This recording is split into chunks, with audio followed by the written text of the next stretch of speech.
The 2024 MLB season is upon us. Let's run it back.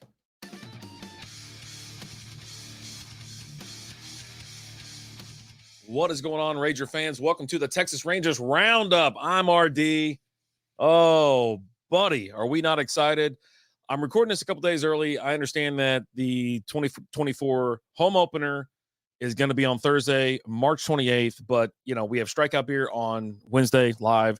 So I don't know if I'll be able to get in and record another one before, but I just wanted to get this in, knock it out. And are you jacked? I'm jacked. Super jacked. Now, listen, they open up against the Cubs. You got a 3-game series set. I don't know. I'm back. I'm so nervous. I am. I'm nervous. I'm sweating. My hands are sweating. I'm nervous about this season. I'm very interested to see how it goes. But yeah, we got 3 games. We host the Cubs Thursday 6:35, Saturday 6:05, and Sunday 1:35 out there in Arlington. And then they immediately go on the road. They're gonna head down to Tampa or head over to Tampa for 3 games, and then right back here in Arlington, 4 games to host the Astros, which I really do hope that Sunday I'll be able to sit down, have a nice little chat, maybe do another little recap or whatever about the opening series, and then we'll kind of keep it the way we had it last year, right, in 2023. It's going to be Sundays, Sunday night recordings, so Monday releases. I do want to kind of get in to doing, let's say, twice a week after each series, but we'll see if the schedule permits. Okay. Let's go ahead and take a look at the spring training record here. Rangers finished it up today. 11-16 with they had a 407 win percentage. It's spring training. You're going to see what's going on, see what's happening, fill things out. But the Dodgers absolutely crushed it. 14-6. They actually, in the Cactus League, that is, it is what it is. So the Rangers finished almost, second to last behind, or just in front of the Chicago White Sox by a couple games. It's no big deal. I like to watch spring training. I got MLB TV, so I listen to a lot of it. The video I do get, I'm excited about as well. So I'm always excited when pitchers and catchers report. Then we get spring training ball. I don't put too much stock into it. Just kind of like, all right, let the guys do their thing. We did have some injuries as well. So it is what it is, right? Who can you really base the season off of spring training? No, but you can see what some youngsters have. We're gonna go with it, right? Because game opening day is in 2 days. Now we do have the depth chart here. We do have the starter. Obviously, Eovaldi has been named day 1 starter, the opening night starter. You know what's so weird is when I say opening day, I can't remember the last time the Rangers had an opening night, like a home opener. I cannot remember. It's always been like 105.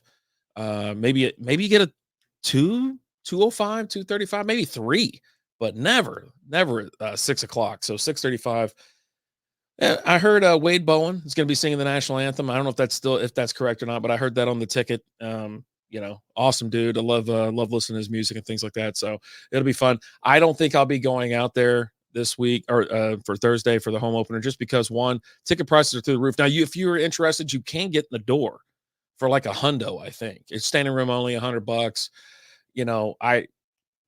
I had tickets the first time I went to that ballpark. I think it was for the World Series when the Dodgers were playing, and that was during COVID and whatnot. And I had pretty good seats, but I did a lot of standing room only, walking around and whatnot. So you can actually, there's some areas where you can stand there and enjoy the game. And I still haven't been around the entire stadium. When I go there, I kind of park it and hang out in our section and whatnot. So this year will be a little bit different because I love to go to the games. I love going to day games. Tickets are generally a bit cheaper, little less traffic, stuff like that. So I think like the first one's April 11th, and then you got another one like April 25th or whatnot. We'll talk more about that in future, episodes and whatnot. But, hey, it's time to run it back, see what happens, just to give you a heads up. Now, not to dampen anybody's style, cramp anybody's style, or put a wet rag or wet towel on this, but not a lot of people have gone back to back in the World Series. Last team to do it was the Yanks. They actually did it, I believe, 98, 99, and 2000, if I'm not mistaken. The Stros had a chance this past year, but the Rangers knocked them out in the AL Championship Series, so it's all good. So is the team absolutely solid and can they do it? Yes.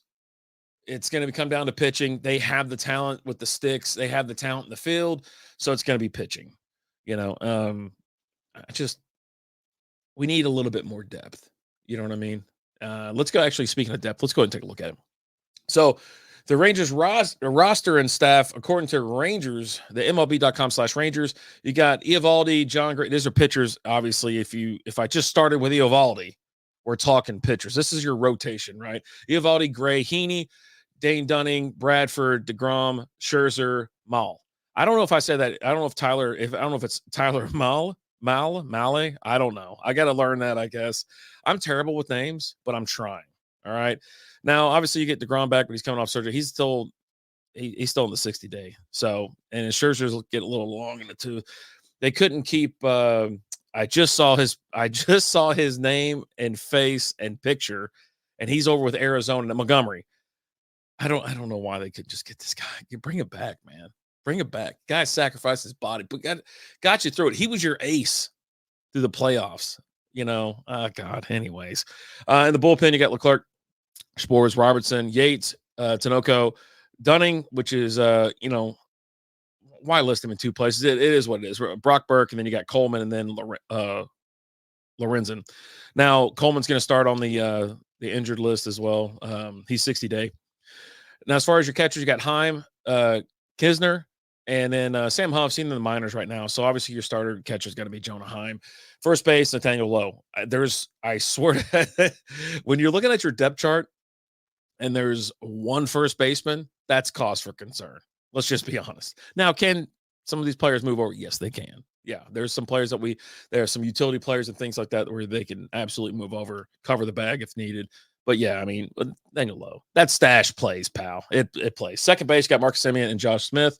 Third base, Josh Young, Ezekiel Duran, and Josh Smith. Shortstop, Corey Seager, Ezekiel Duran, and Josh Smith, obviously. Left field, you got Evan Carter, Travis Jankowski, and Duran. Center field, Tavares, Jankowski, and Carter. You know what? I said Carter for left field and center field, and he's right field. He's the total package. Can't wait to see what this kid does year two. You know, he didn't even get a full session or a full season in. I don't know why I said sesh. I don't a full season in. But he was amazing when he got called up. I remember seeing him in Frisco. Great player. Right field, Adolis Garcia, obviously your stud, your spark plug. Him and Corey Seager just absolutely electrifying in the playoffs. And then DH is Duran at the moment. So now we don't have the starting lineup for obviously Thursday game or through the weekend and whatnot. But just to be honest with you, I think Wyatt he made the line. I don't know why. I can't get it. And you keep hearing that ping because it's not telling me. Langford made the roster, I think, at this point, and I just don't see him listed anywhere as far as the depth chart or active or anything like that. So, but the kid crushed it all freaking spring training. Can't wait to see him play and looking forward to it. I mean, think about the youth that the Rangers have and the experience as well. They got the leadership. They got the young stars. It's going to be a fun season. The only thing, when you got a winning team is, the coming down moment a little bit, and then also like just absolutely astronomical ticket prices, right? I mean, it's a big old beautiful ballpark we have out there in Arlington. It's air conditioned. It keeps people in there. I remember being at the Temple and the old Texas Stadium and things like that where, it's 105 and you're out there in July just roasting away August. Oh, buddy. But I those are fond memories I have of watching the Rangers play. So, but as far as what we expect to see out of this year, can they win the West? I don't know. I mean, they lost it, through a tiebreaker last season.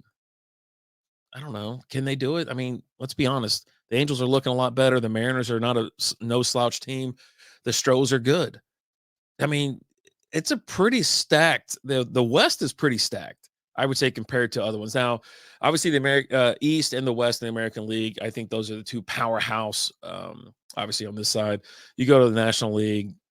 The East obviously is still just a stud. The West is semi stacked, But the American League is just going to be tough. It's going to be tough for the Rangers this year. It's going to be tough for a lot of teams, and especially having a good division. We'll see what happens. I did a previous show talking about the current odds for the Rangers winning the West, winning the AL, and winning the World Series. Go back and listen to it. It's the episode probably right before this one, if I'm not mistaken. So, but I'm looking forward to seeing who they stroll out there. Make sure you follow us on Twitter at TX Rangers Pod on Twitter, X, whatever they call it these days. And we we'll share or put out any news that we get, share out any lineup changes, the lineup, opening day, things like that. So, but hope everybody got their World Series gear, the gold jersey and whatnot. I love the gold trim or what it looks awesome, but I just can't spend $200 on the jersey. I am that cheap. I am cheap. I'll say it. There's some things I'm not cheap about, but I am cheap when it comes to that. I did want a Jonah Heim. I think it's because I haven't been able to get my hands on a Jonah Heim jersey, except for the City Connect, and I just didn't like it. I was like, nah, I'm okay. So there is some great giveaways this year. I'm looking at their website right now. Go on to Texas MLB.com/Rangers/tickets/promotions, and you can get yourself take a look at all the stuff coming up. Obviously, there's going to be the Sunday ice cream, kids 13 under for $1. That seems to be like the most common thing. Obviously, that, and it used to be like dollar hot dog on Wednesdays. I don't even know if that's still a thing, to be honest with you. I'm going to keep an eye on it. But here's two things that I need you to know, or three. Let's call it three. All right. Are you listening? Are you paying attention? Listen up. So you have my wife just walked here, banged on the door like a goddamn gorilla. Anyways, Monday, April 8th, Evan Carter ALCS catch bobblehead. First 15,000 fans presented by Coca-Cola. Got to get that. Next up, April 10th. This is when they were hosting Texas. They're Houston Astros right on the 8th. They're going to be hosting the A's. And on April 10th, they're going to be giving away World Series replica trophies for the first 10,000 fans presented by T-Mobile. I mean, how cool would that be to have a replica World Series trophy? You know what I mean? Oh, and it's dollar hot dog. So it's a Wednesday. So that might be the day I'm going. No, it's a 7:05. Okay. Yeah. So dollar hot dog night, still a thing. Get out there and get it. But I mean, how cool would it be to have a World Series replica trophy? And then the other thing I saw coming up, April 24th, Corey Seager World Series MVP bobblehead. First 15,000 fans, presented by Choctaw Casino and Resorts. It's also dollar hot dog day. So I I wish these things weren't on Wednesdays, the promotions and whatnot, because we do Strikeout Beer. That's our flagship show. What Alan and I created 6 years ago or 5 years ago, however long it's been. But yeah, I'm gonna have to get my hands on one of those. I don't know if I'll have to buy it, but there's a couple of these bobbleheads that I want. I've got some older bobbleheads too that I was actually trying to get rid of, like Josh Hamilton, and a couple others. But I did happen to scroll by this. I will talk about this later, but I definitely wanted to bring this up one more time. I was scrolling a little bit. Marcus Semien, Silver Slugger bobblehead on April 30th. First 15,000 fans presented by Gold Life. And then, okay, are you listening? May 1st, Wednesday, May 1st. Nathan Eovaldi replica postseason jersey. First 15,000 fans. Get your butt in there. Get you a freaking replica jersey. And then May 17th, Corey Seager replica postseason jersey. They want people in on Wednesday nights. They want you there. I want to be there. We all want to be there.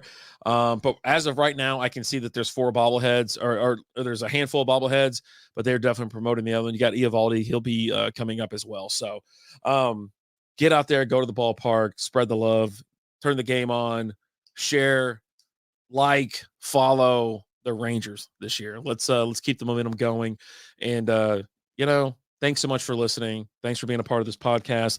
I hope to like I said, I hope to do 2 of these a week or after each series, make them a little bit more brief, but we'll get a little bit more details and things like that as the season goes on. I just want to get this one out here before opening day, March 28th, 6:35 pitch, first opening pitch. If I'm not mistaken, I think I said 6:30, 6:35.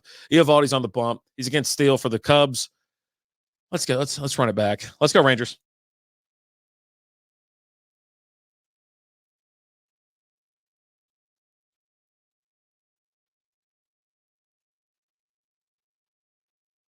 Listen to the roundup.